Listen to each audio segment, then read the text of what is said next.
Əziz tələbələr, Bunker adlı test tapşırığının izahına baxırıq.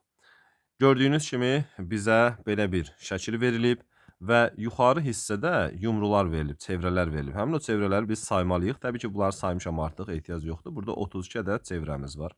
Və deyir ki, həmin 32 ədəd çevrə, baxın bu gördüyünüz kimi yuxarıdan aşağıya doğru, hərəsi bir tərəflə deyək, aşağıya doğru gəlir və aşağıdakı 6 dənə qaba dolur. Hər qabda nə qədər çevrə olmalıdırsa, şarik olmalıdırsa bizdən onu soruşur. Deməli biz bildik ki, artıq yuxarıda 32 ədəddir və bu 32 ədəd aşağı düşdüyü zaman görürsünüzmü, bu hissədə bunu ortadan bölüblər.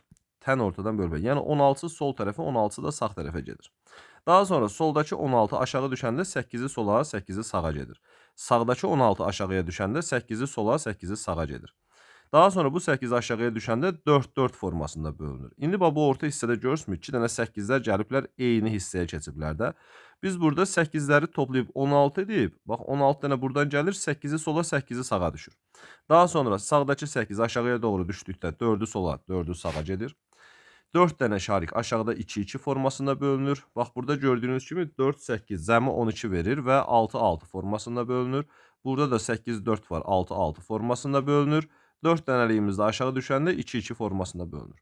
2 dənəlik aşağı gələndə bax gördüyünüz kimi bu hissə artıq bağlıdır. Yəni bağlı o deməkdir ki, burada artıq sağa tərəf heç nə gedə bilməz.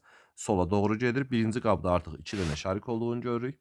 Daha sonra 2 və 6-nın cəmi bizə 8-i verir. 8 aşağıya düşəndə 4-4 formasında bölünür. 12 dənəlikdir də. Burada 6 üstə gələk 6. Aşağıya doğru düşəndə 6-6 bölünür.